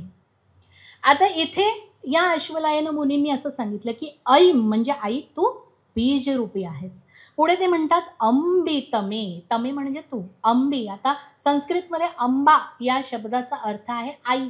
आई तर आहेच, कारण तीच जननी आहे, तिच्याच कडून आपली निर्मिती झालेली आहे, बरोबर की नाही. आता जरी त्रिदेव म्हटले तरी सुद्धा आमचे ज्ञानेश्वर महाराज म्हणतात की त्याच आईच्या उदरातून, म्हणजे तीच जगदंबा म्हणते की मीच त्यांची पत्नी सुद्धा आहे आणि मीच त्यांची आई सुद्धा आहे. म्हणजे आदिमाया, आदिशक्ती आणि महासरस्वती, महालक्ष्मी आणि महाकाली या देवींनी काय केलं, पहिल्यांदा 3 देवींना 3 देवांची निर्मिती केली आणि त्याच्यानंतर त्यांच्याबरोबर त्या सहचारिणी म्हणून त्यांच्या कामांमध्ये मदतसुद्धा केलेली आहे. म्हणजे तीच आईसुद्धा आहे आणि तीच मातासुद्धा, म्हणजे पत्नीसुद्धा झालेली आहे. तर अशा तत्वावर हे काम होत असतं. त्यामुळे ही अंबी, आई तू आईच आहेस, आमची जननी आहेस. आणि पुढे ते म्हणतायत की नदी तमी. आता तुम्ही जर ऐकलं असेल तर सरस्वती नावाची नदीसुद्धा आहे. तो मी पुढे तुम्हाला ती गोष्टसुद्धा सांगणारच आहे देवी भागवतानुसार.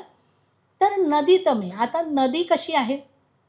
प्रवाहित आहे, थांबत नाही एका जागी, सदैव ती वाहत आहे. मुखामधून वैखरीतून काय होत असते, ती प्रवाहित होतच असते की नाही जेव्हा आपण बोलतो वाणीतून.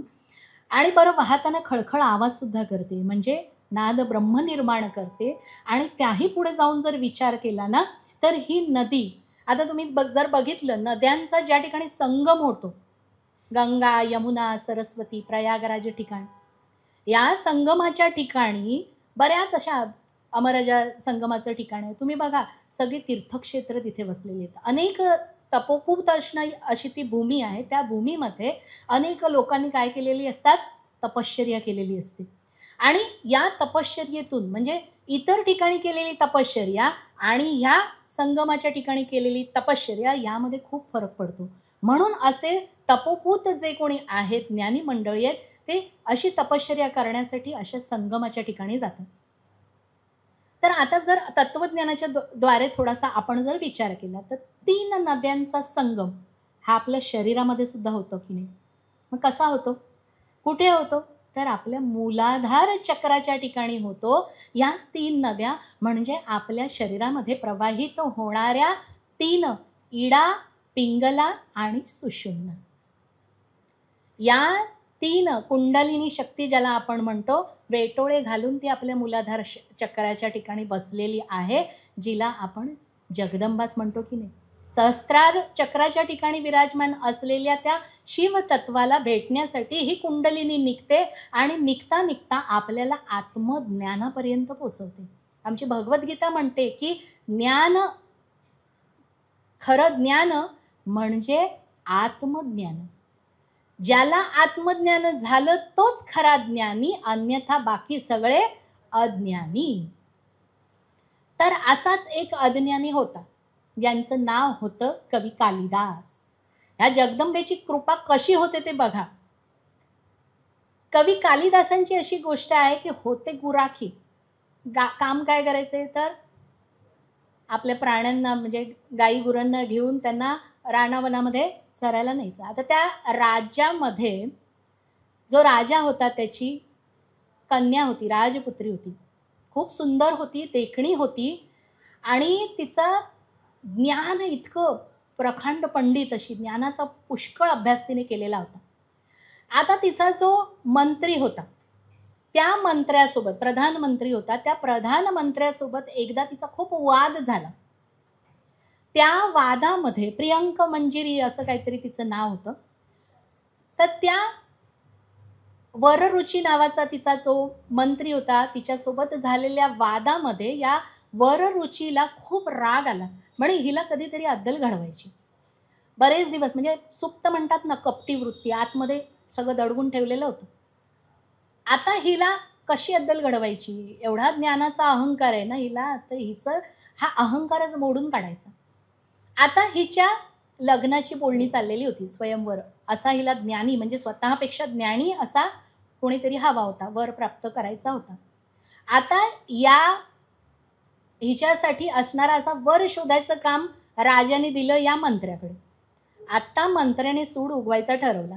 आपल्या दूतांना पाठवलं, म्हणे असा दिसायला अगदी राजबिंडा असला पाहिजे, वाटला पाहिजे प्रकांड पंडित आहे, पण असला पाहिजे मूर्ख, असा कोण असेल तर शोधून काढ.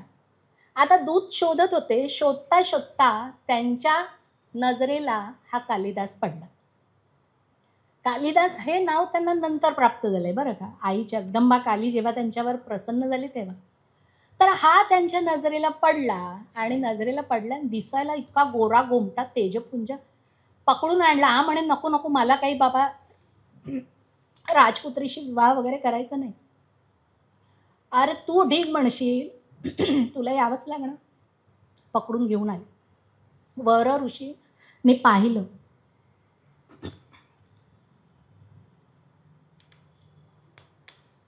पाहिल्याबरोबर खुश झाले. म्हणे काय तेजपुंज रूप आहे, हाच. त्याची मर्जी राहिली बाजूलाच. यांनी आपलं सांगून टाकलं, तुला राजकन्येशी विवाह करायचा आहे, ठरलंय म्हणजे ठरलंय, फक्त एकच काम करायचं, लक्षात ठेवायचं, तू खूप मोठा ज्ञानी आहेस आणि ज्या वेळेला तुला तिच्या समोर घेऊन गेलं जाईल ना, त्या वेळेला तू तोंड म्हणून उघडायचं नाही. हा म्हणाला, आता ती एवढी ज्ञानी आहे, ती ओळखणार नाही का मी असा अज्ञानी माणूस? तर म्हणे नाही, तो सगळा बंदोबस्त मी करतो, तू फक्त माझ्यासोबत येण्याचं काम कर, तोंड फक्त उघडायचं नाही. आता ह्यांनी पैसे फेकले आणि इतके ज्ञानी सगळे, जेवढे पण राज्यामध्ये ज्ञानी होते, राज्याबाहेरचे ज्ञानी होते, सगळ्यांना पकडून आणलं आणि सांगितलं, हा सगळ्यात तुमचा गुरु, म्हणजे सगळं ज्ञान तुम्हाला देणारा हा आहे, हे तुम्ही सगळ्यांनी लक्षात ठेवा. समोर एक एक पैशाचं पुडकं ठेवल्याबरोबर सगळ्यांनी माना हलवल्या. बरं.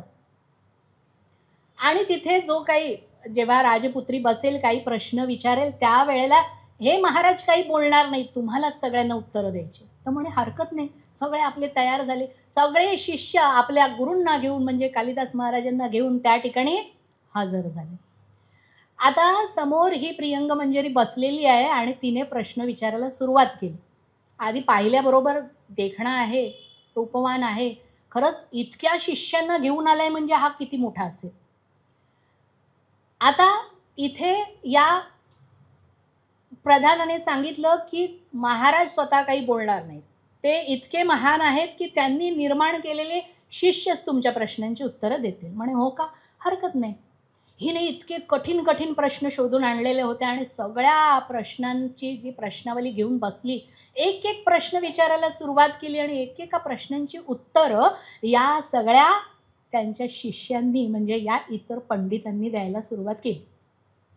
ही खुश झाली. म्हणे काय इतके कठीण प्रश्नांची उत्तरं ज्यांचे शिष्य देत आहेत, म्हणजे हा गुरु किती महान असला पाहिजे. लगेच होकार देऊन टाकला.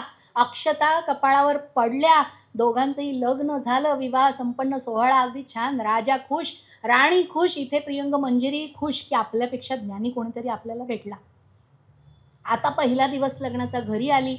घरी आल्यानंतर आता किती वेळ तुम्ही तोंड बंद करून राहणार? बाईच्या पुढे तोंड बंद करून राहायचं असतं, ही जरी गोष्ट खरी असली, पण विचारलेल्या प्रश्नांची उत्तर तर द्यायला तोंड उघडावंच लागतं की नाही. आणि याने तोंड उघडल्याबरोबर हिच्या लक्षात आलं की हा काही ज्ञानी नाही, हा काय आहे, अज्ञानाचा मूर्तिमंत ठोकळा आहे, दगड आहे. दगड म्हणून तिने त्याचा अपमान केला. आणि त्याच वेळेला ती म्हणाली की तुझ्यासारख्या दगडाबरोबर राहण्यापेक्षा मी काय करीन, माझ्या वडिलांच्या घरी जाऊन मी अशीच राहीन. आणि ती त्यांना सोडून निघून गेली. आता जरी अज्ञानी असला तरी अहंकार प्रत्येकाला आहे, जन्मानेच प्राप्त झालेला आहे की नाही. एवढंसं पोरगं सॉरी म्हणणार नाही का, जन्मापासूनच अहंकार आहे. आपल्या ज्या तन्मात्रा आहे त्याच्यामध्ये अहंकार सुद्धा आहे की नाही. लागलं इथे. मला दगड म्हणाली, मला काहीच कळत नाही, मला ज्ञानच नाही, फक्त लिखापडी समजणं, पुस्तकातलं ज्ञान समजणं हेच ज्ञान असतं का? आणि खूप वाईट वाटलं. म्हणे हिच्यापेक्षा ज्ञानी मला व्हायचं. आणि त्या वेळेला मग ज्ञान देणारी देवी कोणती शोध घेतला. घेता घेता घेता कळलं की सरस्वती ही आपली ज्ञान देणारी देवता आहे. तर म्हणे ठीक आहे, तपश्चर्या केलेली आहे, 12 वर्ष तपश्चर्या केली. आणि 12 वर्ष तपश्चर्या केल्यानंतर आई भगवती काली प्रसन्न झाली. तीच सरस्वती आहे, तीच महालक्ष्मी आहे, तीच काली आहे. प्रसन्न झाल्यानंतर कालिदास नाव दिलं. आणि नाव दिल्यानंतर जो काही कालिदास घडला, शाकुंतल आजपर्यंत त्याच्या तोडीचं नाटक नाही. इतकं काव्य केलं, इतकं काव्य केलं. आणि नंतर मग प्रसिद्धी झाल्यानंतर या प्रियंग मंजिरीला कळलं की हा दुसरा तिसरा कोणी नाही, आपला पतीच आहे. खूप खुश झाली आणि आली. आणि म्हणे आता मी तुमच्याबरोबर मला संसार करायचा आहे. तर म्हणे आता नाही ते शक्य होणार, कारण त्यावेळेला अपमान केलास, आता क्षमा नाही त्या गोष्टीला, आणि आता मी काही तुझा स्वीकार करू शकत नाही. खूप विनवणी केली, राजाने विनवणी केली, राणीने विनवणी केली, पण काही कालिदास ऐकला नाही. शेवटी रागाने प्रियंग मंजिरी शाप देऊन गेली की माझा या ठिकाणी धिक्कार करतोयस ना, एका अज्ञानी म्हणजे ज्ञानी मुलीचा तू धिक्कार करतोय, अज्ञानी मुलीकडून तुझा नाश होईल. आणि पुढे हा शाप असाच झाला. एका नगरात जसं फिरता फिरता तो एका नगरामध्ये पोचला. त्याच्या मित्राचंच राज्य होतं. कुमार नावाचा त्याचा एक खूप असा सोयरा होता, सगळा मित्र होता. त्या सख्याच्या नगरीमध्ये तो गेलेला होता आणि कालिदास एका वारांगणेच्या घरामध्ये उतरलेले होते. आणि त्यावेळेला राजांमध्ये अशी स्पर्धा असायची की ज्ञानाचा शोध घ्यायचा, ज्ञानी पंडित कोण आहे नगरामध्ये. तर त्यावेळेला या कुमार राजाने प्रश्न केलेला होता, कमलात कमलोद्भव असणारं असं कमळ किंवा अशी कमळं कोणती जी कानांनी ऐकू येतात पण डोळ्यांनी दिसत नाही? कमळात उत्पन्न होणारी कमळं कोणती? नाही. आता हा प्रश्न सगळीकडे फिरत होता नगरामध्ये. सगळेजण विचार करत होते काय असेल उत्तर, काय असेल. जो उत्तर देणार त्याला बक्षीस मिळणार. आता हे या वारांगणेच्या कानावर पण हा शब्द गेलेला होता. तिने जाणलं की आपल्याकडे उतरलेले, कारण या जरी वारांगणा असल्यानं तरी त्यावेळेला त्या आश्रम चालवायचे. त्यांचे असे जे फिरणारे किंवा त्या ठिकाणी येणारे अनेक लोक नगरामध्ये येणारे, त्यांना राहण्यासाठी या काय करायच्या, धर्मशाळा निर्माण करायच्या, म्हणजे कुठेतरी आपलं पाप पुण्य बॅलन्स होऊन जाईल. आता हिला कळलं की आपल्याकडे आलेला हा जो कोणी पाहुणा आहे हा ज्ञानी आहे, पंडित आहे. तिने हा प्रश्न विचारला की काय असेल हो महाराज ह्याचं उत्तर. तर त्यावेळेला कालिदास हसले आणि म्हणाले, अगं वेडे, तुझं हे जे मुखकमल आहे त्या मुखकमलावर निर्माण झालेले हे 2 डोळे हेच कमलामध्ये निर्माण झालेलं कमळ नाही का? आणि हसायला लागले. आता हिला उत्तर कळलं. आता हिच्या मनामध्ये मोह निर्माण झाला की हे उत्तर जाऊन जर मी राजाला सांगितलं तर राजाकडचं जे बक्षीस आहे ते मला मिळणार. उद्या जर याने जाऊन सांगितलं तर हे बक्षीस याला जाणार. तिने जेवणामध्ये विष कालवलं आणि कालिदासाला दिलं आणि अशा प्रकारे कालिदासाचा वध झाला. आणि दुसऱ्या दिवशी जाऊन हे उत्तर सांगून टाकलं. राजाला आश्चर्य झालं की हे उत्तर ही वारांगण कशी देईल. मग तिला आज्ञा दिली दूतांना, पकडा हिला आणि हिचं शिरच्छेद करा.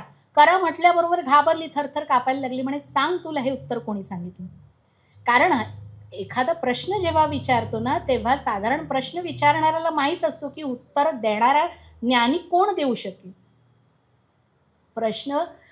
या प्रश्नाचं उत्तर कालिदासाने दिलंय हे जेव्हा त्या वारांगणेच्या मुखातून कळलं त्यावेळेला मात्र राजाला खूप आनंद झाला की आपल्या गावामध्ये, आपल्या राज्यामध्ये हा आपला सखा आलेला आहे आणि त्याच्या मनामध्ये खूप इच्छा निर्माण झाली त्याला भेटायचंय.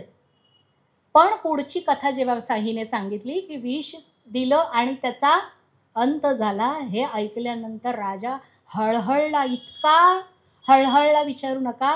त्या कालिदासाचे सगळे अंतिम संस्कार केले आणि त्या अंतिम संस्कारामध्ये जेव्हा चिता पेटत होती तर अशा ज्या पारंपरिक पौराणिक कथा आहेत त्यामध्ये असा उल्लेख आहे की स्वतः कुमार राजा त्या पेटत्या चितेमध्ये स्वतः सुद्धा स्वाहा झाला आणि कालिदासाबरोबर निघून गेला. सांगण्याचं तात्पर्य इतकंच की ज्ञान हे या भगवतीची कृपा कधी कशी कोणावर होईल ना हे सांगता येत नाही.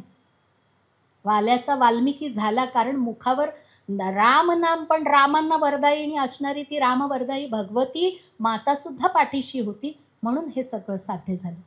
आमच्या देवी भागवतामध्ये या सरस्वतीचा थोडासा असा गमतीदार प्रसंग, म्हणजे ती सरस्वती नदी म्हणून कशी प्रवाहित झाली किंवा तिचा उगम कसा झाला, ही मूळ कथा थोडीशी देवी भागवतामध्ये सुद्धा आपल्याला पाहायला. पहिल्यांदा जर कोणी देवीची आराधना या वसंत पंचमीला सरस्वतीची पूजा कोणी केली असेल ना तर ती आमच्या श्रीकृष्णांनी केलेली. आपल्याला माहिती आहे श्रीकृष्णांच्या ठिकाणी असणारी आल्हादिनी शक्ती म्हणजे आमची जगदंबा राधा माता, बरोबर.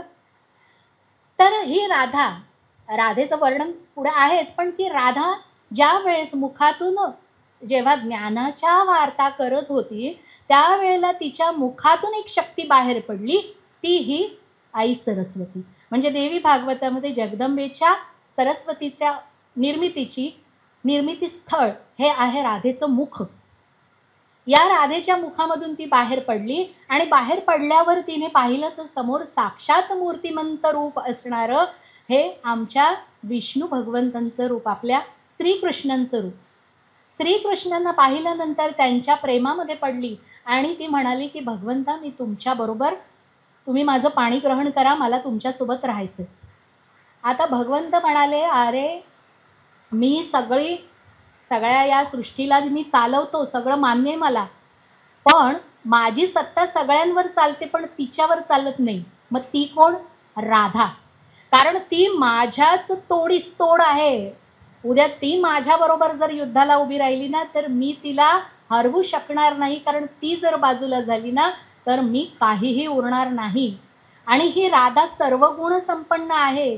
तेव्हा तुला जर मी तुझा स्वीकार केला ना, उगीच सवतीचा द्वेष नको आणि पुढचं जे काही रामायण होतं ते सगळ्यांना माहीत आहे, ते बाई काही नको. तेव्हा तू एक काम कर, तू वैकुंठामध्ये आमचे जे विष्णू भगवंत आहेत ना, तू त्यांच्याकडे जा. कारण त्यांच्या पायाशी चरणांशी बसणारी जी जगन्माता महालक्ष्मी माता आहे ना, ती सगळ्या विकारांच्या पार गेलेली आहे. लक्ष्मीचं हे खूप महत्त्वाचं एक वैशिष्ट्य आहे की ती सगळ्या षडगुणांचा, षडविकारांचा, इंद्रियाच्या किंवा मन आणि बुद्धी किंवा अहंकार या सगळ्या तन्मात्रांचा काहीही विकार तिच्या ठिकाणी नाही, कारण ती सगळ्यांना तुडवून पुढे निघून गेलेली आहे. तर तू तिकडे जा. तिकडे गेलीस ना तर सवतीचा द्वेषही होणार नाही, विष्णू भगवंतही तुझा स्वीकार करतील. गंगा ऑलरेडी तिकडे आहे. आता तुम्हाला वाटेल की गंगा तर आमच्या महादेवांकडे, ती पुढची गोष्ट आहे. पहिली ती इकडे होती वैकुंठामध्ये. तर गंगा आहे, गंगेचं आणि तिचं बरं चाललेलं आहे, बाई तू तिथे जा. सरस्वती म्हणाली ठीक आहे. आता ही सरस्वती आली. विष्णू म्हणाले, बाई दोघी आता नांदतायत, तू पण ये. तिघी जणी छान अगदी नांदत होत्या. आता नव्याचे 9 दिवस. 9 दिवसानंतर 10व्या दिवशी जे काही भांड्याला भांडं लागायचं आहे ते लागलंच. महालक्ष्मी आपलं काम शांतपणे करते, कारण तिने म्हटलंच आहे, जेव्हा ती समुद्र मंथनातून निघाली तेव्हाच ती म्हणाली की मला आता कोणीतरी ग्रहण करा. जो तो धावला तिच्याकडे बघून, का हातामध्ये काय आहे? कुंभ आहे आणि त्या कुंभामधून काय? सोन्याची नाणी वाहत आहेत. कोणाला रूप एखाद वेळेस नसलं तरी चालेल, पण धन मात्र आम्हाला हवंच आहे. तर त्याच्यामुळे जो तो सगळ्यांनी जपतप विसरले, ऋषीमुनी पण धावले, मी स्वीकार करतो. आता म्हणे काय, मानव ठीक आहे, मानव तर आहेच स्वार्थी, ऋषीमुनींनी पण आपलं तप विसरावं. तिथे राक्षस तर टपलेलेच म्हणे आम्हाला ही पाहिजे. आता हिने काय संकल्प केला की ज्याला मी नको आहे ना त्यालाच मी प्राप्त होणार. मग आता इथे अगोदर एक सीन ऑलरेडी झालेला होता. हलाहल आलेलं होतं. जो तो मला नको नको म्हणायला लागले. उरले कोण? आमचे महादेव. महाप्रतापी आहेत, देवांचे देव महादेव आहेत, त्यांनी ते ग्रहण केलं. आता ग्रहण केल्यानंतर व्हायचा तो त्रास तर होणारच आहे ना. जळजळ होणं सुरू झालं. जगन्मातेने कंठाजवळच हात धरून ते थांबवलं. आता इथे ब्रह्मदेव पण वाकून बघतायत काय चाललंय, विष्णुदेव पण वाकून बघतायत आणि इथे सगळा सीन चाललाय यांचा, आम्हाला पाहिजे आम्हाला पाहिजे. आता ही म्हणते की नाही. मग आता इथे लक्ष गेलं तर शिवशंकर तर त्यांच्या दुखण्यामध्ये ते बिझी आहेत. इथे ब्रह्मदेव पण म्हणजे सगळ्यांचं लक्ष तिथे लागलेलं होतं. हिचं लक्ष पडलं विष्णूंवर. तेव्हा ती म्हणाली मला हाच पाहिजे. यांनी बघितलं, म्हणे बाई मला नको. आता जो नको म्हणतोय त्याच्याशीच मला लग्न करायचं आहे, त्यामुळे म्हणे मी तुमच्याशीच केलं तर तुमच्याशीच लग्न करणार, नाहीतर पुढे मंथन होणार नाही, ते स्टॉप. आता हे म्हटल्याबरोबर विष्णू म्हणाले बाई ठीक आहे. तिथे विवाह संपन्न झाला आणि तेव्हापासून तिने एकच काम, नवविधा भक्तीमधलं पाद संवाहन, एक भक्तीचा प्रकार तिने सांभाळलेला आहे. म्हणून जर उदाहरण कधी दिलं जातं ना नवविधा भक्तीमध्ये पाद म्हणजे चरण सेवनाचं, तर ते उदाहरण दिलं जातं लक्ष्मीचं. तिला काही नको आहे, फक्त प्रभूच्या चरणांची सेवा हवी. आता अशी ही महालक्ष्मी तिथे सेवा करत बसलेली आहे. आता उरल्या या गंगा आणि सरस्वती. आता गंगा आपली ती बिझी आहे, ही आपली हसत बोलणं काही नाही, संवाद काही नाही. विष्णूंच्या डोळ्यांची त्यांचं बोलणं काहीतरी चाललंय आणि ती हसते आणि तिचं ही हसते का हे सरस्वतीने पाहिलं. आणि हिची जी तळपायाची आग मस्तकात गेली, काय विचारू नका. आता जरी ज्ञान असलं तरी ज्ञानाला काय होतं, अहंकाराची बाधा होते की नाही. तशी अरे मी इतकी ज्ञानी आहे आणि हे गंगेशी काय बोलतायत. आता त्यांच्याशी वाद घालण्यात काय अर्थ नाही. हिने वाद घातला कोणाबरोबर, गंगेबरोबर. म्हणे काय तुझं गौडबंगाला काय चाललंय, काय हे इशारे, काय खाणाखुणा. आणि जे काही दोघींचं जुंपलं, अशा वेळी शहाणा माणूस काय करतो, काही समजवायला जात नाही. विष्णू भगवंत म्हणाले, बाई तू पाय माझं चरण सेवन थोडं थांबव. हळूच उठले, शेषाला म्हणाले चल आपण फेरफटका मारून येऊया, आणि तिथून निघून गेले. इकडे या दोघींचं कडाकडा वाजायला सुरुवात झाली. आता वाद झाले. वाद झाल्यानंतर ही महालक्ष्मी, आता ज्या ह्या धीर गंभीर शांत स्वरूपाच्या स्त्रिया आहेत, यांना हा वाद नको असतो. त्या स्वतःही वाद घालत नाही आणि दुसऱ्यांनाही वाद घालत असतील तर त्या शांती मंत्र सांगण्याचं काम करतात. आता या महालक्ष्मीने सांगितले, अगं कशाला तुम्ही वाद घालताय. आता ह्या दोघी इतक्या काही रागाने कडाकडा भांडतायत. आता सरस्वतीने वळून म्हटलं, तू तर काही बोलूच नकोस. ज्या ज्यावेळी हिचे नखरे असे चाललेले असतात, तू एखाद्या झाडासारखी आपली मुकाट तिथे बघत बसलेली असतेस, एक शब्द तू काढत नाहीस. जा, तू मृत्यू लोकामध्ये झाडच होऊन राहशील अशी वागतेस.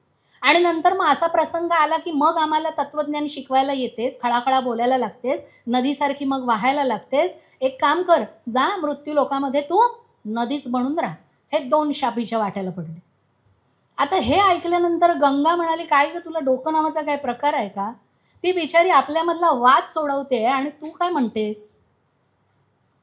त्याच्यापेक्षा ना, ज्ञान असून सुद्धा तू अशी वागतेस ना, तुझं अधःपतन होणं गरजेचं आहे. इथे बसण्यापेक्षा ना तूच जा मृत्यू लोकामध्ये आणि तूच नदीसारखी खळाखळा वाहत राहा आणि बडबड बडबड करत राहा. आता ही म्हणाली, तू मला शाप देणारी कोण. हां, तुला हौस आहे ना भांडणं ह्या दोघींची. ह्यांच्या वाट्याला आले एक एक शाप, आणि जी बिचारी आध्यात नाही मध्यात नाही शांतीचा इथे झेंडा घेऊन आलेली होती, तिच्या वाट्याला मात्र फुकटचे 2 शाप. आता हे सगळं झालं. वादळाचे वारे थोडे शांत झाले. तिघी आपापल्या जागी जाऊन बसल्या आणि ही बातमी आमच्या विष्णू भगवंतापर्यंत पोचली. वारे तिथपर्यंत पोचले. आले विष्णू भगवंत, म्हणे झालं आता कानोसा घेतला, सगळं स्थिर सावर आहे. आले आतमध्ये. आतमध्ये आल्यानंतर आमची महालक्ष्मी रडायला लागली. ती म्हणे, बघा हो तुम्ही नाही, मी यांना शांत करायला गेली तर म्हणे असं असं झालं. आता भगवंत म्हणाले की आत्ता काय उपयोग आहे. तिघींनी तुम्ही एकमेकींना शाप देऊन मोकळे झालात. ब्रह्मवाणीतून तुमच्या निघालेले शाप आहे, भोगावे तर ते लागणारच आहेत. आणि त्याच्यामुळे तुम्हाला हे शाप तिघींनाही भोगावे लागतील. मग त्यावेळेला माता लक्ष्मीला जो शाप मिळाला ना, तू वृक्ष होऊन जाशील. मग ते वृक्ष म्हणजे तिने धर्मध्वज नावाच्या राजाच्या पोटी वृंदा नावाचा जन्म आहे.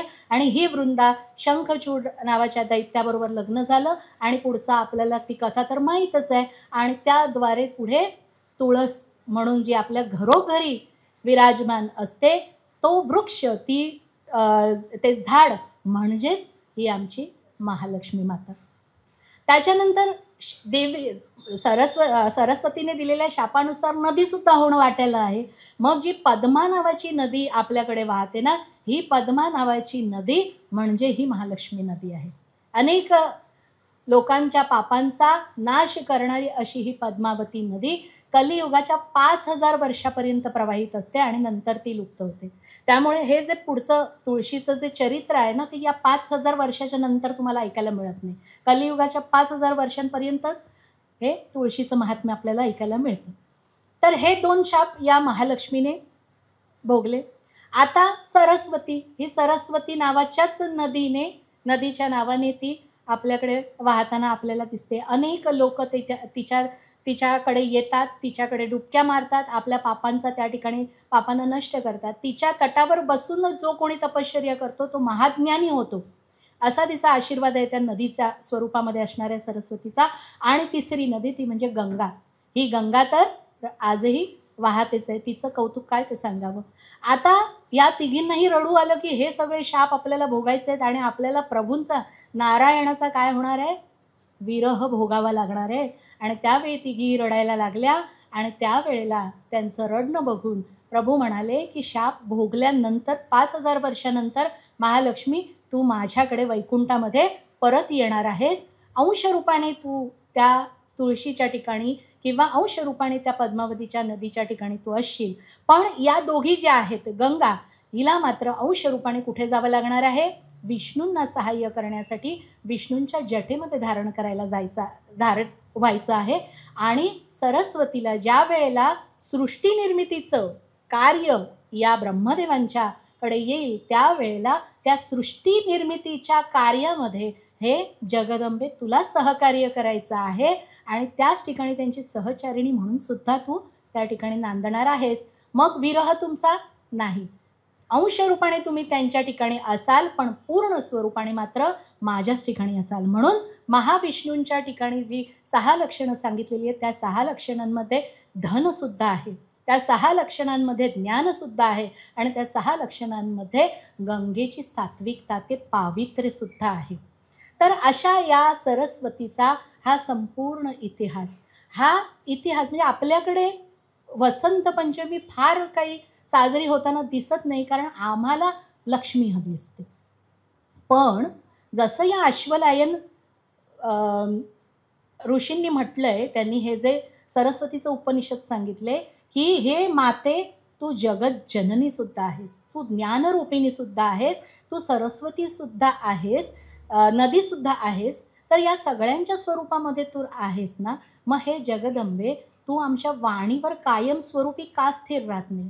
तर याचं कारण असं असतं की ज्ञानाला लागणारा अहंकाराचा दोष, ज्ञान निर्माण झालं ना, असे भले भले ज्ञानी होऊन गेले आणि त्यांच्या घरामध्ये त्यांच्या वंशाला दिवा लावणारा सुद्धा शिल्लक राहिलेला नाही. रावणाचं किती ज्ञानी होता, प्रकांड पंडित होता, पण ज्ञानाची बाधा झाली की ज्ञानाचं रूपांतर अज्ञानात होतं.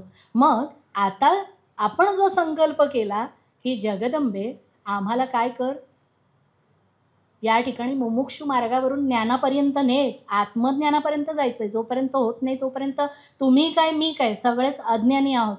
जरी आम्ही किती कोर्स केले आणि किती डिग्र्या आमच्या पुढे लागल्या तरी जोपर्यंत आत्मज्ञान नाही, जोपर्यंत आत्मज्ञानापर्यंत आम्ही पोचत नाही ना, त्या सरस्वतीची कृपा तोपर्यंत आपल्यावर होत नाही, तोपर्यंत खऱ्या अर्थाने आम्ही ज्ञानी नाही. मग आता ज्या वेळेला सरस्वती कशा प्रकारे, आपला वेळ तसा संपत आला आहे, थोडक्यातच मी संपलाच आहे जवळजवळ, पण शेवटचा मुद्दा सांगते, कंटाळला नसाल असं. तरी जेव्हा प्रकृती, आदिमाया आदिशक्ती निर्माण होते की नाही, ती जेव्हा प्रकृतीचं काम तिच्याकडे येतं त्यावेळेला ती 5 रूपांनी या ठिकाणी कार्य करायला सुरुवात करते. एक म्हणजे सावित्री, दुसरी म्हणजे सरस्वती, महालक्ष्मी, राधा आणि चौथी आहे ती म्हणजे आपली राधा, पद्मा म्हणजे सरस्वती, पद्मा म्हणजे महालक्ष्मी, सरस्वती, दुर्गा म्हणजे जिला आपण पार्वती असं म्हणतो. मग आता बघा पार्वतीचं काम काय आहे, तर तिला जगत जननी असं म्हटलेलं आहे. तिच्यापासूनच सगळ्या दुष्टांचा जो संहार झालेला आपल्याला दिसतो. म्हणजे परित्राणाय साधूनां जरी आमचे भगवद्गीतेतले श्रीकृष्ण म्हणत असले तरी ती शेवटी एक शक्तीच आहे. त्यामुळे परित्राणाय साधूनां विनाशाय च दुष्कृतां धर्मसंस्थापनार्थाय संभवामी युगे युगे म्हणणारी ही शक्ती म्हणजे ही पार्वती आहे. ती पुन्हा पुन्हा का निर्माण होते, तर तिचं काम हे आहे की सज्जनांचं रक्षणही करायचं आहे, दुर्जनांचा नाशही करायचा आहे. म्हणून मग ती वेगवेगळे अवतार घेऊन त्या ठिकाणी या दुर्गेच्या स्वरूपामध्ये सगळ्या दुष्टांचं हनन करत असते. आणि पुढची आहे महालक्ष्मी. आता महालक्ष्मी कशी आहे, षड विकारांच्या परे, तिचं वर्णनच असं आहे की तिला मन, बुद्धी, अहंकार आणि हे 6 विकार इंद्रियांच्या परे ती आहे. आणि ही जेव्हा अवस्था आपल्याकडे येणार आहे तेव्हाच आपण त्या ज्ञानापर्यंत पोचणार आहे की नाही. मग ही महालक्ष्मी, हिच्यापर्यंत आपल्याला पोचायचं तर आपल्याला आराधना कोणाची करायची आहे, सरस्वतीची करायची. आता जशी दुर्गा म्हटली किंवा पार्वती म्हटली, तिने आपल्याला काय शिकवलंय, दुष्टांचा संहार करायचा आहे. आता दुष्ट कलियुगामध्ये सुद्धा इतके दुष्ट आहेत, पावला पावलावर आपल्याला आपला सामना अशा दुष्टांशी होत असतो. म्हणजे तेव्हाची परिस्थिती, तेव्हाचे असणारे राक्षस हे संपलेले आहेत का? नाही. फार दूर जायलाच नको. आम्ही म्हणतो बाहेरच्यांचं सोडाच हो, आपल्याच घरामध्ये आपले शत्रू काही कमी असतात? आपलेच नातेवाईक आपलीच लावत असतात की नाही? दूर जायला हवं की नाही?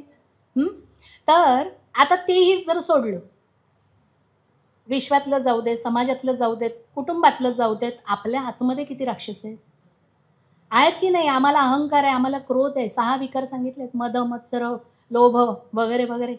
कमी आहेत का हे? आणि हे माणसाशिवाय इतर कोणाला शिकवायला लागत नाही. तुम्ही बघाल, पहाट झाली, पक्षी रोज उठतायत आणि किलबिल किलबिल करतायत सूर्य उगवण्याच्या अगोदर, अरुणोदय जेव्हा होतो. कोंबडा बांग अजूनही देतो पहाटे उठून, पण आम्ही तो ऐकत नाही. कारण माणसाशिवाय इतर कोणाची पिल्लं अशी झोपत पडलेली नसतात बेडवर. सगळे आपले बरोबर आपापलं कार्य त्यांचं बघा.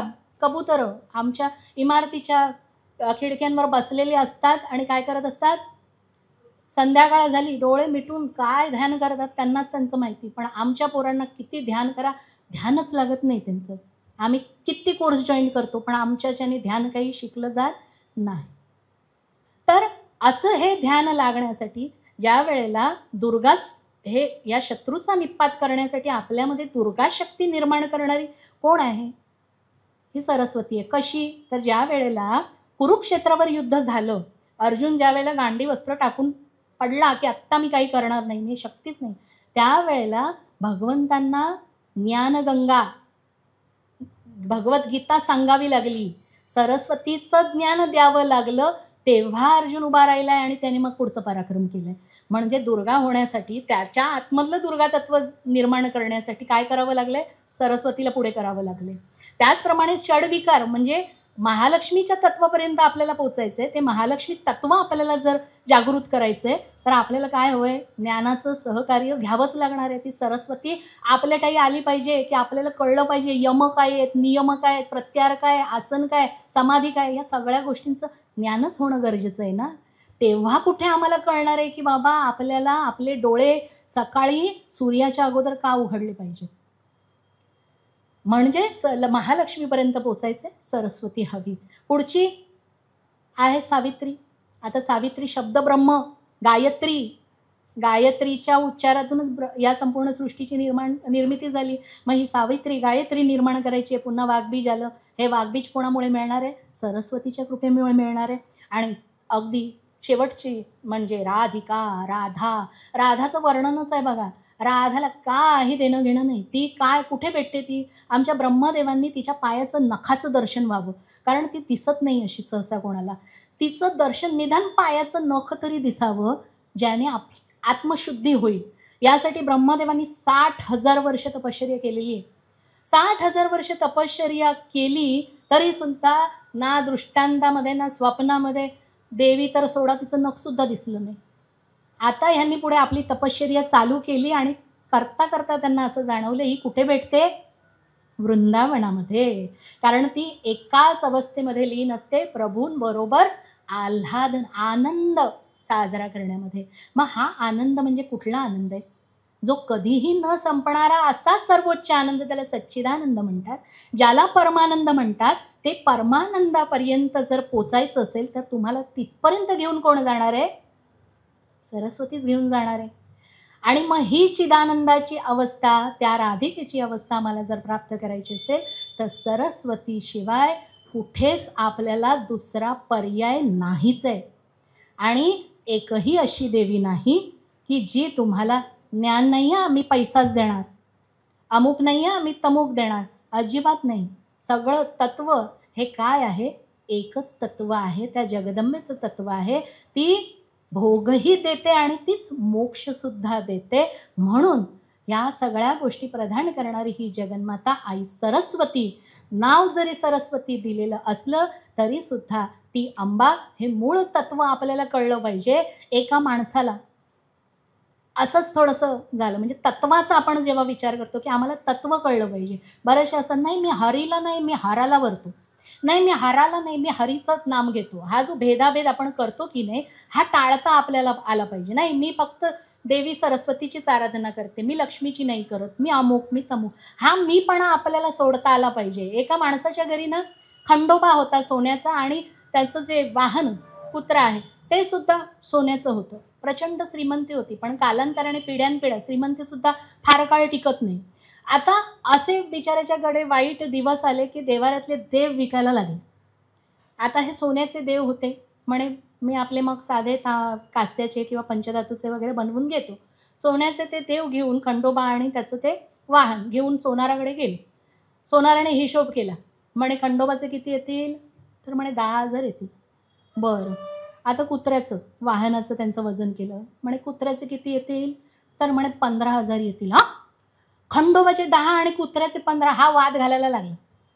म्हणे बाबा तुझ्या खंडोबाशी मला काही देणं घेणं नाही आणि मला तुझ्या त्या वाहनाशी काही देणं घेणं नाही. मला त्यामध्ये असणारं जे सोनं आहे ना ते किती टक्के आहे त्याच्याशी मला देणं घेणं आहे. तसं आपल्याला ती आदिमाया आदिशक्ती जगदंबा असो, ती काली असो, ती सरस्वती असो, ती कोणीही असो, आम्हाला नावाशी देणं घेणं नाही, तिच्या ठाई असणाऱ्या तत्वाशी आम्हाला देणं घेणं नाही. हा महत्त्वाचा मेसेज, हा महत्त्वाचा ह्या आजच्या या प्रवचनाचं तात्पर्य हे तुमच्यापर्यंत पोचवावं इतकीच जगदंबेच्या ठिकाणी मी संकल्प केलेला होता. प्रभूंच्या आई जगदंबेच्या कृपेने ते तुमच्यापर्यंत पोचलेलं असेल अशी मी अपेक्षा करते आणि झालेली सेवा आज या ठिकाणी भगवंतांच्या चरणी अर्पण करते. पुन्हा एकदा सगळ्यांचे आभार, संस्थेचे पण आणि तुम्हा सगळ्यांचे आभार. आणि आता पुढच्या कामांसाठी मी पाचारण करते संस्थेच्या मंडळींना. धन्यवाद.